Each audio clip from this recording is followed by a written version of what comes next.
Bom dia a todas e todos. Vou falar aqui da frente, que eu acho que fica mais fácil. E quero parabenizar o Cinesp por esse minuto de silêncio, antes de mais nada. Eu, hoje, nesse momento, coordeno no Ministério da Educação um relatório que deve sair nos próximos dias. Está atrasado esse relatório e o atraso do relatório é um prejuízo para a sociedade brasileira. Mas nós analisamos em profundidade, um grupo de 68 especialistas, os ataques às escolas. E até um pouco antes, deve sair hoje na tarde no SP1, antes de vir para cá, até chegar um pouco mais tarde por conta disso, da TV Globo, eu dei uma entrevista em que a realidade desses ataques ainda está no paradigma, não se vai acontecer um novo ataque, mas quando vai acontecer um novo ataque. E eu estou colocando isso com essa gravidade necessária, porque efetivamente a gente, muito provavelmente até o final do ano letivo, em algum lugar do Brasil, infelizmente de forma mais provável no estado de São Paulo ou no sul do país, depois eu explico rapidamente por quê, deve ocorrer um novo ataque, porque a gente hoje tem um trabalho intenso de monitoramento das redes sociais. Isso se deve essencialmente a pesquisadoras, e é importante citar o fato que são pesquisadoras mulheres que há muitos anos atrás monitoram redes e a gente consegue observar a formação dessas comunidades. Pela primeira vez isso está sendo tratado pelo governo federal, pelo ministro Flávio Dino, que tem feito um bom trabalho nesse sentido, mas é como procurar agulha no palheiro, porque essas comunidades existem, a gente monitora, acompanha os jovens, mas pode acontecer como o caso de ontem, não sei se vocês já acompanharam pela imprensa, foi um menino que vinha denunciando a tentativa de ataque, intenção de ataque, estava numa comunidade, olha só que absurdo, gente, em que se pontua ações de agressão. Então ele fez uma automutilação, desenhou uma suástica nazista na perna, desenhou com canivete, né, numa automutilação, avisou que iria fazer um ataque, pontuou nessa comunidade, eles estão comemorando absurdamente, e ele cometeu esse crime terrível, que também passa pelo fato de que o pai tinha uma arma, ele sabia onde se localizava essa arma, e o descontrole de armas também é um problema. Então, basicamente, aí eu faço questão de passar para o Cinesp, o relatório, logo quando sair, está em revisão do MEC, mas basicamente o que é esse fenômeno? E é importante a gente começar a conversar sobre ele. É um fenômeno de ordem odiosa, é pautado no ódio, principalmente ódio em relação às mulheres, ódio em relação às pessoas negras, então tem um componente de misoginia e de racismo que é estrutural. Em muitos casos, e ontem foi o primeiro caso de que não envolve LGBTQIA+, fobia, então é uma novidade dentro do fenômeno que ocorreu ontem, mas são subcomunidades que mobilizam o ódio e que são não observadas pela sociedade. E normalmente quem consegue observar são as comunidades escolares que acabam não tendo voz perante o sistema de justiça e as autoridades públicas. Então não conseguem dar conta de comunicar o problema que está ocorrendo. E vou ser franco com vocês, não existe nenhuma intenção, e a gente quer mudar essa história, de formação das comunidades escolares. Não adianta só formar profissional da educação, das comunidades escolares sobre o fenômeno. E a gente precisa quebrar esse círculo de violência, porque a tendência é que ele se perpetue. E o outro ponto que precisa urgentemente ocorrer, além do controle das plataformas digitais, precisa ocorrer também controle de armas. E esse é um ponto que o Brasil tem a necessidade de tratar novamente em algum momento.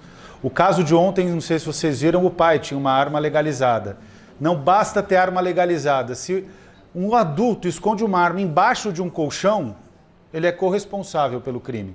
A arma podia estar legalizada, mas embaixo de um colchão é meio absurdo. Eu lembro, eu era garoto, meu avô tinha uma arma na casa dele, que era legalizada também, e eu falei isso para ele, ele doou a arma na campanha de desarmamento, né? Ele entregou a arma. Mas eu passei a minha infância procurando a arma do meu avô, porque é uma arma, você fica encantado, né? E aí eu falei com ele, depois quando já era adulto, falei, vô, vamos entregar essa arma? Ele era do exército, né? E ele tinha essa arma que era legalizada, ele entregou, eu contei para ele, ele ficou assustadíssimo, né? mas ele não imaginava. O seu Laurindo, que era uma pessoa super pacífica, da comunidade, da igreja, você vê como a situação fica muito próxima, né? Mas eu vivia procurando por quê? Porque eu queria saber como era uma arma, como era um 38, era um 38 branco, né? Que ele falava da arma dele, eu achava aquilo sedutor. Então, só para vocês verem como o problema está mais próximo do que a gente imagina. Não queria fazer um ataque à escola, imagina, pelo amor de Deus, né? Mas o fato é que, que perigo. Mas a gente tem que ter noção do risco, né? Então, esse problema é um problema grave e, por incrível que pareça, ele tem contato com o que a gente está discutindo em termos daquilo que pode representar a educação integral, mas a gente precisa comparar aquilo que pode representar a educação integral com aquilo que vem sendo implementado. Eu fiz uma análise do São Paulo Integral, do Mais Educação, até conversei com alguns de vocês, né? Tive a oportunidade de conversar com alguns de vocês sobre isso. Tenho uma orientanda que é filiada ao Cinesp, que se mobiliza pelo Cinesp, que é a Renata Perini, que agora está na Penha, trabalhando na diretoria de ensino, e ela também me ajudou a pensar essa questão. Mas eu já quero começar chamando a atenção para o que a Rosa Maria trouxe no início da fala dela. O Brasil vive uma confusão entre o que é educação integral, e aí o Brasil é um dos países com a melhor obra sobre educação integral, em termos de pensamento mundial, reconhecido internacionalmente. Depois até conto uma história que a gente não tem noção da capacidade que nós temos de formulação, que vem acompanhada de uma enorme frustração de que essa formulação nunca é implementada. Mas o fato é que o Brasil tem uma construção teórica de educação integral que é reconhecida mundialmente, e, ao mesmo tempo, o Brasil tem um desvirtuamento da agenda de educação integral, que é a ideia estrita de que a educação integral ela reside no tempo. E o tempo é, de todas as variáveis, talvez a menos importante para o processo de ensino-aprendizado. É claro que o tempo é importantíssimo para a organização social. O tempo integral está vinculado, por exemplo, à demanda dos pais, dos familiares em relação ao mercado de trabalho. E isso, honestamente, eu não vou nem discutir a importância, porque para a família que é beneficiária é enorme a importância. Mas o aspecto do desenvolvimento cognitivo, do processo de desenvolvimento educativo, da formação cidadã, o tempo não é uma variável tão determinante quanto outras. Já adianto para vocês que eu oriento a Júlia Dietrich, que ela está fazendo uma análise da política de educação integral em todos os países da América Latina. É um negócio assustador. Então ela pega Cuba, bom, todos, sem exceção, República Dominicana, que é o país que mais está avançando em educação, que é daquelas coisas que a gente sequer tem notícia, mas eles colocaram como prioridade, estão investindo em educação, reformando escola, melhorando o salário dos professores, vai dar efeito. Então logo, logo vocês vão começar a ouvir de República Dominicana. E a agenda é pautada pelos professores, que é uma coisa que, infelizmente, é novidade no caso brasileiro, né? Ainda não aconteceu. Mas o fato é que a Júlia ela analisa quando a educação em tempo integral faz diferença no aprendizado. E assustadoramente, a tendência é que, se não vier acompanhada de formação dos professores, valorização dos professores, infraestrutura de escola, projeto pedagógico, o resultado é que o tempo é só mais do mesmo. Não altera em nada a aprendizagem. Quando é acompanhado desses outros ingredientes, aí altera. Em outras palavras, o que eu estou dizendo aqui, já trazendo a síntese. Só ampliar o tempo e gerar angústia na comunidade escolar não vai resultar em melhoria do aprendizado. Vai cumprir com a meta do Plano Municipal de Educação, mas não vai resultar em melhoria efetiva do aprendizado. Bom, então vamos falar sobre educação integral? Não ficou... Bom, enfim, vocês conseguem ver aí, né? Eu fiz uma macro que não deu certo, era super visual, mas não fui capaz de funcionar, era tudo cheio de detalhe, mas tá bom assim. Bom, a educação integral... Opa, caiu aqui. A educação integral, ela, na prática, ela se trata de uma concepção de educação.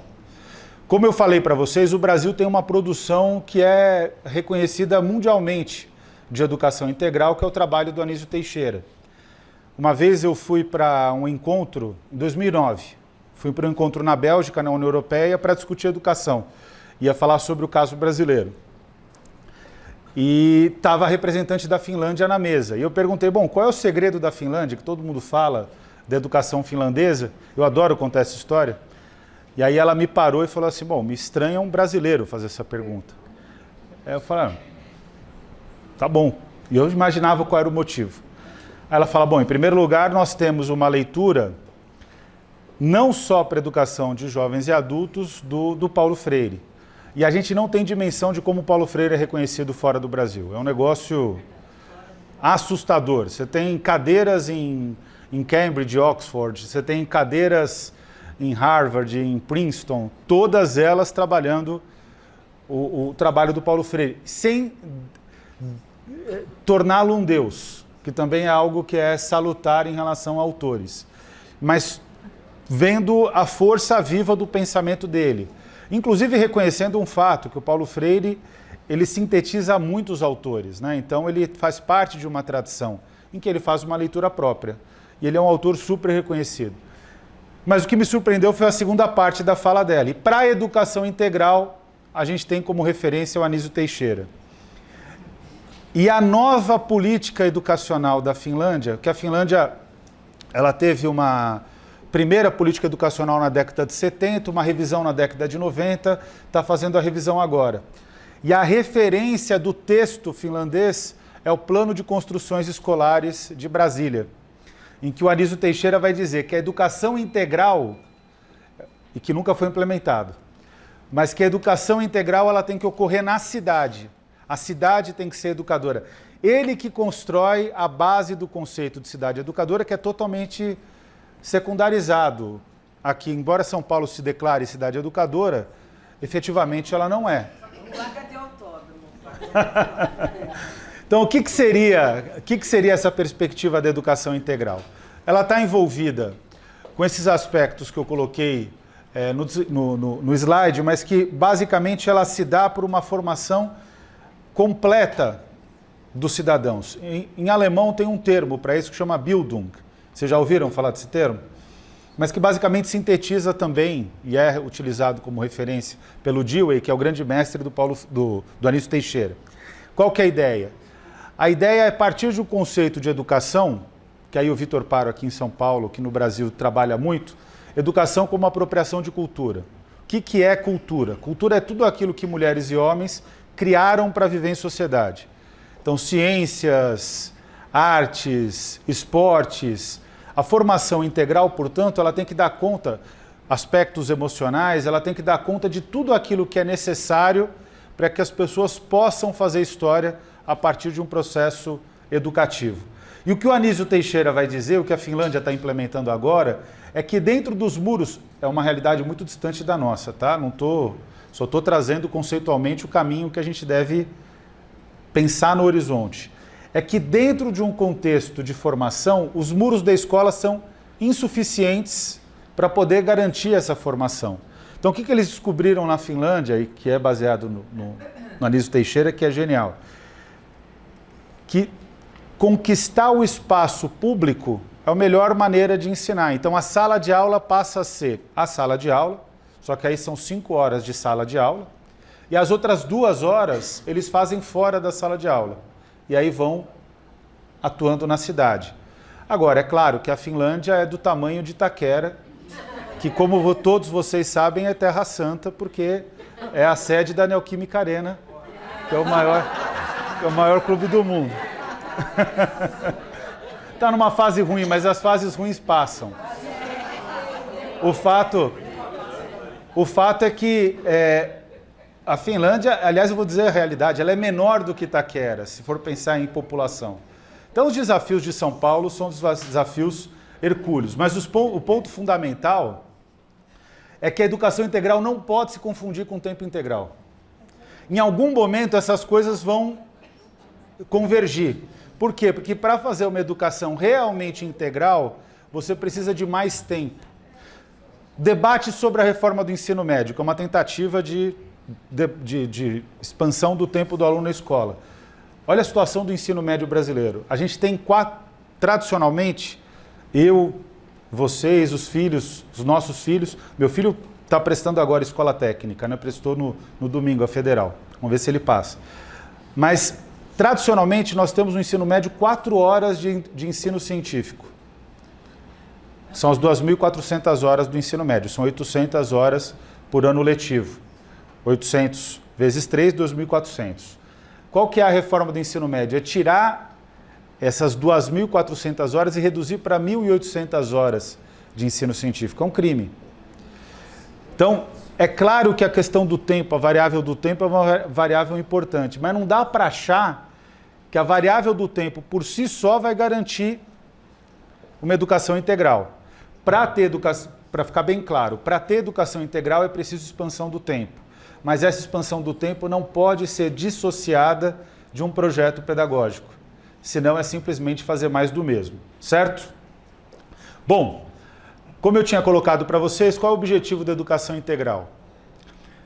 Ela se refere, né, isso pegando toda a bibliografia e os próprios documentos da cidade de São Paulo, que os documentos da cidade de São Paulo, ainda que a política erre, mas os documentos são bem formulados. Minha avaliação da rede, isso é resultado do trabalho de vocês, é uma rede muito sólida. É uma rede que tem muita capacidade e, na minha opinião, e é isso que a gente tem de eu discutir, e aí eu não posso deixar de falar a realidade, que vocês vão procurar nas redes sociais, vocês vão ver. Coordenei o programa do Guilherme para a presidência e para a prefeitura, tentativa, né, da prefeitura na eleição passada. E esse ponto para nós era um ponto bastante sólido, bem claro. O problema da rede municipal de São Paulo é não dar oportunidade para a rede. Quer dizer, a rede tem que gerir a rede. A gente tem que ter a capacidade de inverter a lógica. A gente, por muitos anos, eu não estou fazendo uma crítica pontual a esse secretário, porque não seria nem honesto ele não estar aqui para se defender. Mas na minha avaliação, por muitos e muitos anos, nós tivemos secretários que são desconectados da rede e que tentam impor à rede políticas que a rede já está muito além dessas políticas. Então, a rede, na minha opinião, a rede ela é uma leoa que é aprisionada. Quer dizer, ela não se dá as condições para que isso se realize. E aí vou dar um exemplo aqui, eu falei para o João Kleber, da força da rede. Eu tenho uma amiga que queria matricular filho, se matava para pagar a escola, eu falei, pô, matricula na Monteiro. Ela matriculou na Monteiro, até hoje ela está triste porque não conseguiu reproduzir a qualidade da Monteiro. Ela teve que ir para... Gabriel. Ela teve que ir para Guarulhos e ela não consegue encontrar a mesma força. Então tem uma força na rede de São Paulo que é uma força que precisa ser manifestada e que muitas vezes as normas e as leis e as políticas servem para constranger a rede municipal, que no fundo ela tem que se tornar livre para poder realizar o seu trabalho. Então, também visitei o Caio Sérgio algumas vezes lá na cidade de Tiradentes. A gente vê a solidez da rede, né? Ela precisa emergir. Muito bem. O tempo integral, a gente não pode ser crítico à ideia do tempo integral, porque a pandemia comprovou a função social do tempo integral.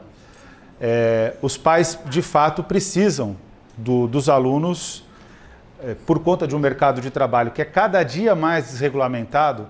Vocês imaginem o que parece que é mais flexível, mas o que é, por exemplo, casos que nós conhecemos, né?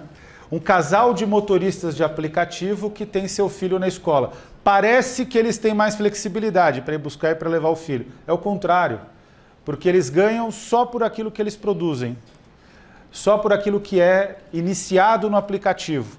O tempo de deslocamento até pegar o cliente não é considerado, por exemplo. Então, se eles não tiverem uma política de tempo integral, o que acontece com eles? Eles perdem dinheiro, eles não conseguem manter a renda familiar. Então, a gente não pode ir para uma crítica do tempo integral considerando que ela é secundária. Isso seria, concretamente, enorme elitismo da nossa parte. O problema é que só o tempo integral, ou um tempo integral que não é efetivo, que não é articulado com um projeto pedagógico, gera estresse na escola. E se gera estresse na escola, também não vai gerar aprendizado. Então, a política educacional na cidade de São Paulo, que é uma cidade muito mais estruturada, mas também é um problema no país, ela sempre está limitada ao que é exógeno da educação, o que são demandas que são externas à educação e questões que são internas à educação. Essa tensão é que precisa ser equacionada. A gente tem que ter a capacidade de fazer com que a política educacional ela seja mais orgânica e menos traumática. Os ataques às escolas, um aspecto importante, né? Qual que é o principal fator de ataque em escola? É o tensionamento do clima escolar. O tensionamento do clima escolar está diretamente relacionado também a essa dissonância. Aos professores que não conseguem realizar o trabalho que tem poder, tem capacidade de realizar, os dirigentes que não conseguem realizar o trabalho porque existem essas pressões exógenas que são incompreendidas em relação aos problemas concretos da escola, né? Muito bem. Um aspecto que, para que a gente conseguisse fazer uma política de educação em tempo integral, e que isso tem que estar na argumentação do debate público sobre educação em tempo integral, é que não dá para abdicar do tema do território. A gente não está próximo de realizar o sonho de Brasília, que sequer foi implementado, e tampouco a gente está próximo de realizar a política atual finlandesa. De qualquer maneira, a descontextualização do território gera um prejuízo enorme, porque, em tese, isso está inclusive nos documentos normativos da própria Secretaria e nos programas da própria Secretaria Municipal de Educação. Desde 2013, isso fica evidente.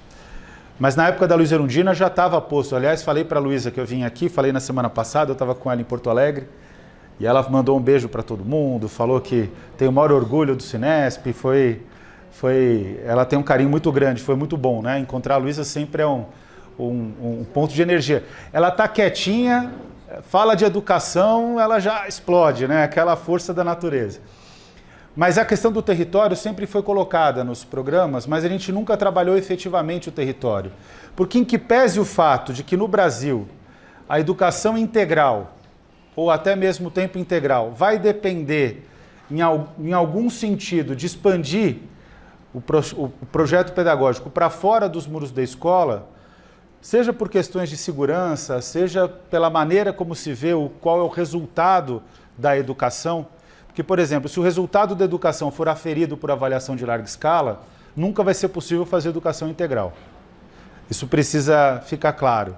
Porque a avaliação de larga escala não cabe dentro do que é uma educação integral. Ela sempre é limitada. Ela é um indicador. Se vocês perguntarem para mim, você é contrário? Não, não sou contrário. Eu acho que tem que ter. Mas ela tem que estar no lugar dela. Hoje ela ocupa praticamente todas as preocupações das redes públicas. E ela deveria ser uma pequena preocupação. Eu gosto muito da ideia, para citar de novo o Vitor, que é meu orientador, também orientador, quase orientador, um líder do grupo de pesquisa, né, que o Carlos faz parte. O Vitor fala que quem pode mais, pode menos. E é exatamente o que ocorre, por exemplo, na Ásia. Hoje, quais países estão explodindo no PISA? China, Vietnã. E eu tenho estudado esses países, Coreia do Sul. Por que eles explodem no PISA? Porque o projeto de educação está vinculado com o projeto de desenvolvimento. Então, a educação ela tem sentido para aquele país. Tem sentido para os professores. Os professores ganham bem, as estruturas são boas. Resultado, o aluno vai fazer a prova, ele faz rindo a prova. É fácil. Então, a avaliação de larga escala ela é um instrumento. Como a prova que a gente aplica também é um instrumento. Só que ela não pode ser tratada como o instrumento que reduz todo o processo educativo. Então, a educação integral, aí tempo integral pode até caber, mas a educação integral nunca vai ser reduzida a uma prova. E se o objetivo for preparar melhor para a prova, que é o modelo cearense, quero trazer para vocês a realidade. Perde fôlego. Funciona muito bem nos anos iniciais do ensino fundamental, vamos ser sinceros, porque é mais fácil trabalhar com a criança na fase de alfabetização. Perde muito fôlego nos anos finais, no ensino médio não tem nem sentido. E aí muitas vezes, por exemplo, a qualidade da educação agora no Ceará, a nova notícia, é que é o estado que mais aprova no ITA. O problema é que o Ceará é um estado que há muitos e muitos anos faz processos de valorização de vestibular. Agora, quantos alunos são aprovados no ITA? 50, 60 alunos. Não dá para dizer que toda uma rede de ensino é pautada em 50 e 60. Porque também é isso, se você seleciona os alunos que têm melhor desempenho, coloca eles num grupo separado e fica treinando para a prova, é claro que eles vão ter um bom resultado. Aliás, o segredo fundamental, quem treina para a prova faz com que o aluno aprenda bem uma prova, a responder prova. nossos alunos são inteligentes. Qual que é o problema dessa perspectiva? É que ele aprende só a responder prova, né? Ele não consegue ir além disso. Então a questão do território ela é importante. E esse ponto ele está muito mais vinculado a uma narrativa na cidade de São Paulo do que uma realidade, né? Em termos do que a secretaria tem se posicionado. Então é uma questão que a gente tem que ter atenção. Bom, os 2 programas de educação integral. Aqui eu vou falar sobre coisas que vocês conhecem mais do que eu vou fazer uma análise externa. Porque seria muita arrogância de qualquer pessoa achar que conhece mais da rede do que quem está na rede. Eu não estou na rede. Então eu vou trazer o que eu leio do que eu vejo em relação à rede. Nós temos 2 programas, o Mais Educação São Paulo e o São Paulo Integral. O Mais Educação São Paulo, fazendo uma análise como cientista político e formador de professores hoje na universidade. O Mais Educação São Paulo, ele é mais orgânico, mas efetivamente ele, pensando em teoria de política pública, ele não tem condição de ser implementado em toda a cidade com a força que é necessário para a expansão da educação integral, porque para isso precisaria de muito mais orçamento. Então, para isso era preciso ter uma decisão política que não aconteceu ainda. E tem o São Paulo Integral, que é um programa que nesse momento, com a nova instrução normativa de setembro, pelo que eu percebi foi a última, né? Que saiu, ele está diretamente relacionado com o que vai ser a argumentação do debate eleitoral do ano que vem. Eu vou falar sobre uma experiência muito concreta do que eu tenho visto na cidade de São Paulo. Não sei se vocês se recordam que em 2020 foi declarado que São Paulo era uma cidade que tinha universalizado o acesso à creche. E o que aconteceu na prática é que os pais, que não são masoquistas, quando viam que a creche estava em restrição por conta da pandemia, e é correto, eu estou entre aqueles que defendeu até o último momento, e vocês podem divergir de mim, defendeu a não abertura de escolas sem segurança sanitária. E comprei briga. Isso me custou muito caro, muito caro. Eu lembro que custou assim, praticamente até por um período, até a saída da imprensa. O que a gente conseguiu foi que depois que o Jornal Nacional fez toda uma campanha, a gente deu uma entrevista, eles aceitaram um direito de resposta e foi negociado isso para dizer que eles estavam sendo irresponsáveis, porque não adianta abrir a escola para colocar em risco alunos e professores, e que isso estava envolvido com um elitismo terrível, que parece que colocar aluno na escola pública é colocar, na prática, na forma como eles estavam colocando, parecia que era obrigação abrir a escola pública, quase como se os alunos não fossem efetivamente humanos, né? Não tem problema eles entrarem em risco, não tem problema os professores entrarem em risco. Foi isso que a gente avaliou. E avaliou com bastante referência científica, né? Tinha vários infectologistas que estavam do nosso lado, né?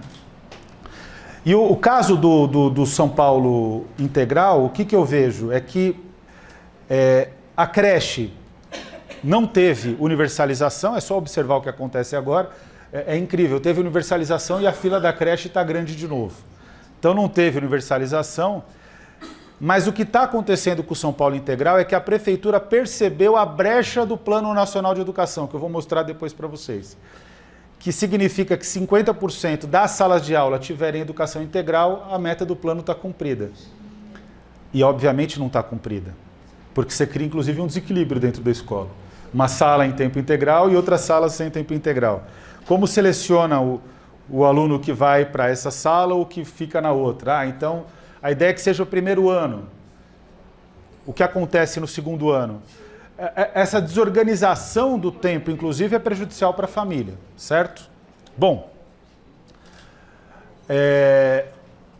o Mais Educação São Paulo, ele é um projeto que a minha defesa é que, independentemente da abrangência dele, ele continua, porque ele é orgânico ao projeto político-pedagógico da escola, que é algo que a gente um dia vai ter que retomar e vai ter que se revincular à LDB para mostrar que o projeto político-pedagógico é a principal política de gestão e de estruturação pedagógica e curricular das escolas. Por que eu digo isso? Porque o Brasil ele vinha num caminho bom. a partir de 88, 96, de recolocar a escola como centro da política educacional. E esse é o caminho. E o que ocorreu ao longo do tempo foi saindo da escola e virou novamente a rede. Qual que é o problema da rede ser o centro da política educacional? Que a rede não matricula aluno. Quem matricula efetivamente é a escola. E quando a rede vira referência, isso alimenta o que tem acontecido na cidade de São Paulo, que é a desigualdade interna à rede. Ou seja, tem escolas que conseguem atingir um padrão mais alto, que tem até desequilíbrio de investimento, e tem escolas que ficam num padrão mais baixo. Em geral, isso ocorre prejudicando especialmente escolas de periferia. Então, o que eu vejo que é bastante interessante nesse projeto, e que ainda que ele não consiga ganhar a escala, ele tem que permanecer como uma estratégia, inclusive, que vai além da perspectiva tática na política educacional, porque ele é um projeto que dá protagonismo ao projeto político-pedagógico e ao professor, que é a unidade fundamental de realização da política educacional. O professor é, de fato, o elemento que estrutura a política educacional, né? Porque, por mais que o dirigente, eu estou falando com dirigentes, ele tem o poder de gestão, o que ocorre na sala de aula acaba sendo sempre mais determinante, não tem muita alternativa. Então, esse aspecto ele é bastante interessante. O São Paulo Integral, ele é uma política que deve ocorrer, mas ela tem que estar vinculada, e esse é o ponto, ela é desprovida do projeto político-pedagógico na realidade, ainda que na estruturação do programa, na maneira como ele se consolide, ele fala sobre questões pedagógicas e fala com propriedade, acaba ficando um discurso vazio porque não se tem nem uma estrutura orgânica de estabelecer a ponte com um projeto pedagógico, e eu vou ser franco com vocês, não tem nem o recurso para implementar de fato o tempo integral. Nos nossos cálculos, não é que a cidade não tem, esse é o ponto, a cidade tem. Porque a cidade de São Paulo, o que ela viveu? Ela viveu a melhor renegociação de dívida da história do Brasil, que foi na gestão Haddad. Ele renegociou a dívida e cometeu um erro gravíssimo, que foi soltar o Sampaprev. Não tinha a mínima necessidade. Depois da renegociação da dívida, o Sampaprev era inócuo. Porque a renegociação da dívida fez de São Paulo a cidade com maior caixa do Brasil. São Paulo, a cidade de São Paulo tem mais liberdade orçamentária diante da população e dos desafios do que o governo do estado de São Paulo, para vocês terem uma ideia. Então, uma cidade com muito caixa, que além de tudo fez uma nova política previdenciária, que é altamente regressiva para os cidadãos. Então, não é que tem caixa hoje, São Paulo vai ter caixa hoje e vai ter caixa amanhã, ao custo dos profissionais da educação. Qual que é o ponto do São Paulo Integral? Existe espaço orçamentário para dar mais condições para as escolas, inclusive para construir novas escolas. São Paulo poderia viver um processo de expansão de escolas e de salas de aula que desse condições de educação em tempo integral com maior envergadura e vinculado a um projeto político-pedagógico. Por que isso não acontece? Porque a educação de fato não é prioridade. A ideia é que se cumpra a meta. E eu vou dizer o que é a realidade, vivendo o governo de transição, e aí eu estou falando de todos os governos. Em 4 anos é impossível fazer uma mudança na educação, concordam comigo? Uma mudança estrutural. Então, qual que é a visão do governante? O que eu posso fazer para que eu seja reconhecido como um gestor que fez bem para a educação? E esse atalho é um problema, porque a educação ela deixa de ser uma política que tem que ser promovida e passa a ser um problema eleitoral. Um tema eleitoral. Sendo um tema eleitoral, isso nunca vai para frente. Por isso que a gente teria que ter os planos sendo respeitados. Mas nem o plano nacional foi respeitado, nem os planos estaduais, muito menos os planos municipais. Muito bem. Qual que é um grande... Aí eu posso entrar numa briga aqui com vocês, mas eu vou dizer o que eu penso. Qual que é uma grande vantagem da cidade de São Paulo? O currículo da cidade. Eu considero um currículo... Bom, vocês podem brigar comigo, dizer que eu estou viajando, que podia ser muito melhor, mas comparativamente o currículo da cidade ele é muito bom. Vocês concordam ou discordam? Sim. Não concordam. Quem discorda? Depois eu vou querer ouvir sobre a sua discordância. O restante concorda que é bom, né? Currículo da cidade. O que eu vejo? Eu analiso de forma comparativa. Eu acho o currículo da cidade muito mais sólido do que a BNCC, por exemplo, seria um outro instrumento curricular. Eu acho mais sólido do que os PCNs, aí tem gente que briga comigo lá na universidade, já fica incomodado. O que eu vejo é que o currículo da cidade poderia avançar para outras áreas e ser aprimorado em outras áreas, que aí é uma necessidade, que talvez seja o seu ponto. Tem pontos lá que ele é... Depois eu vou querer te ouvir, que ele é frágil. Mas o fato é que o currículo da cidade, ele deveria ser o centro da política de educação integral. E a própria reformulação do currículo, um aspecto que é muito válido dessa nossa conversa, é que o documento curricular jamais pode ficar preso a um período histórico. Ele tem que ser sempre, continuamente atualizado. Então, esse caminho que eu vejo que deveria ser a referência, para a prefeitura construir uma política de educação integral, ela deveria pegar as experiências do Mais Educação, o currículo da cidade e fazer essa análise dentro do São Paulo Integral, vendo o que é preciso fazer, realizar, investir para poder, de fato, construir uma política de educação em tempo integral. Isso daqui vale a pena conhecer o documento São Paulo Integral, porque ele é muito contraditório da forma como ele está escrito. O que eu percebo na luta política é que existem muitas contradições entre o que ele coloca e aquilo que a própria instrução normativa apresenta. Então, em termos de estratégia sindical, vale a pena fazer essa comparação, né, que eu vejo que ela é bastante profícua. Outro aspecto que eu vejo, mas foi o ponto que eu já falei anteriormente, é que é preciso, diante desse processo, depois de ser feita todas as análises, ela vai concordar, é preciso ressignificar o papel do currículo da cidade dentro da cidade de São Paulo.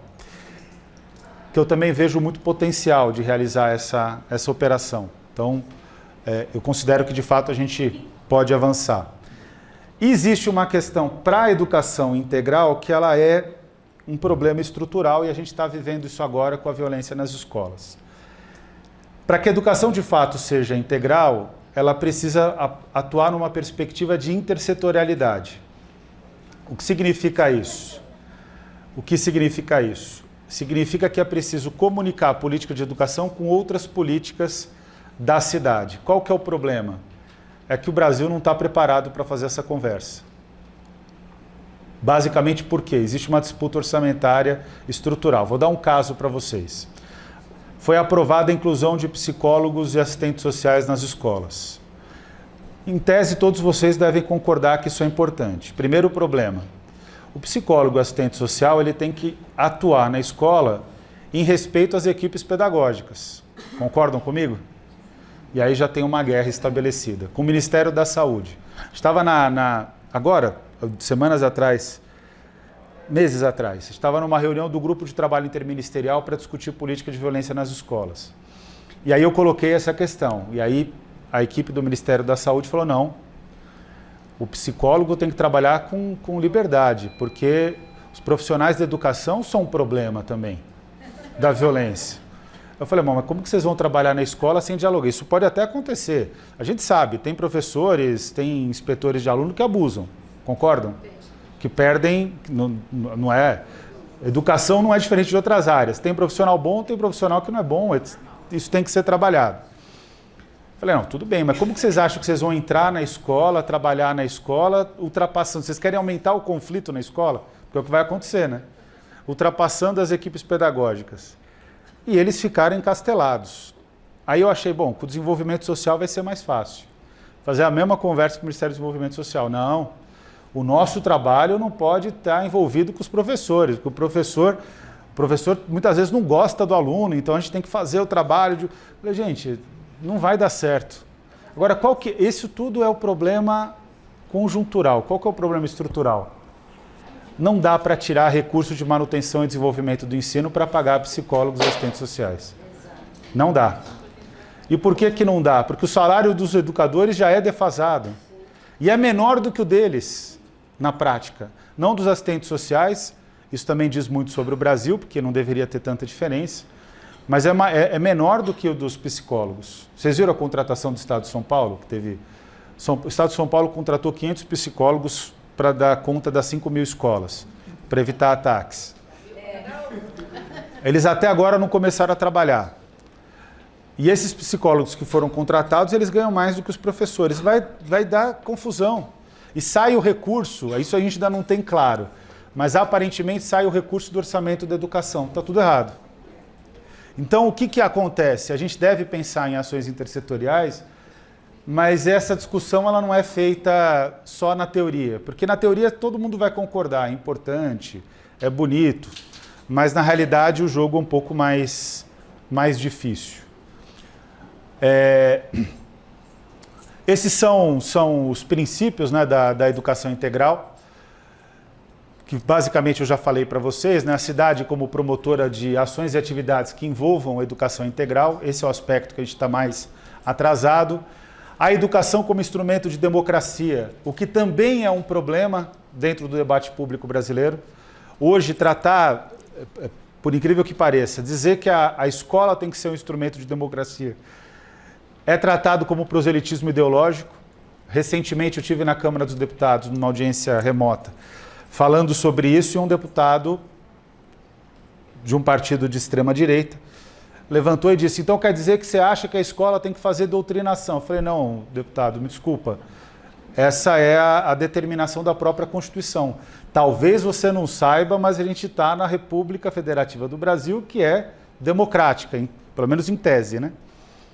Mas é só para ver o nível de tensão que nós temos, né? Não, só voltar lá uma... E é importante frisar que, além disso, o aspecto central que a gente precisa desenvolver em termos de educação em tempo integral é, de fato, preparar o que hoje tem sido tratado como referência pedagógica internacional. Eu nem acho que ela é tão boa assim. No passado era a formação humana integral. E hoje o que está mais sendo discutido no nível internacional, pelo sistema das Nações Unidas, pelos países mais desenvolvidos, pelos países asiáticos que mais têm avançado em educação, o que mais está sendo discutido efetivamente é a ideia de que é preciso preparar os estudantes para tomarem decisões, ou seja, a síntese da formação integral é ter a capacidade de tomar boas decisões. Bom, esse é o aspecto da educação integral. Vamos colocar só na apresentação do PNE, para a gente ver isso, para a gente ver o tamanho do nosso buraco. Eu já tenho que daqui a pouco finalizar, que já deu meu tempo aqui. Pode ir para frente? Aqui, esse balanço eu vou deixar com vocês, porque é o balanço do Plano Nacional de Educação. Pode voltar um só, rapidinho? Ele foi feito pela Campanha Nacional pelo Direito à Educação, eu participei da pesquisa, mas é uma pesquisa coletiva. E isso é um valor importante. Então vamos lá sobre o Plano Nacional de Educação. O Plano Municipal não está muito distante disso, tá? 85% dos dispositivos não foram cumpridos, 65% estão em retrocesso. Essa é uma novidade que no caso de São Paulo não aconteceu. Ou seja, ao invés da gente andar para frente, não cumpriu e andou para trás. Parcialmente cumpridos 15%, especialmente a meta 11 e a meta 13 e a meta 16, que é de formação dos professores. São 3 metas: educação profissional, pós-graduação e formação de professores, que avançaram porque era o que a gente chama de procedimento demográfico orgânico. Tudo podia dar errado e deu, mas a própria demografia, comportamento populacional acabou dando conta. E 15% estão parcialmente cumpridos, significa que o plano ele teve um desempenho muito ruim. Vamos para a educação em tempo integral? Aqui é um aspecto interessante que dos dispositivos, só os que estão em verde foram cumpridos, os outros todos foram descumpridos. E percebam que aqui tem coisas que andaram para trás, negativo. Então vamos lá, para a meta 6 do plano. Isso vai ficar com vocês, depois vocês podem... Pode ir.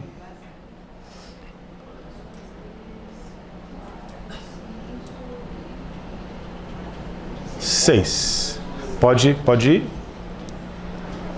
Aqui são os indicadores e aqui são os estados, né? No caso de São Paulo, a gente teve uma evolução até maior do que o país. Qual que é o ponto concreto do estado de São Paulo em relação ao país? É que ele implementou políticas que são políticas inorgânicas, como a São Paulo Integral. Ou seja, isso vai ser vendido no debate eleitoral como um grande avanço. O que a gente precisa na área da educação é ter a capacidade de desconstruir o falso avanço, de conseguir dar um passo além em termos de um debate de qualidade. Então vamos mostrar os outros indicadores? Pode voltar. Peraí, não, aquele gráficozinho bonitinho. Eu vou até tirar sarro do pessoal, porque eu já cheguei à conclusão esse daqui. Volta lá.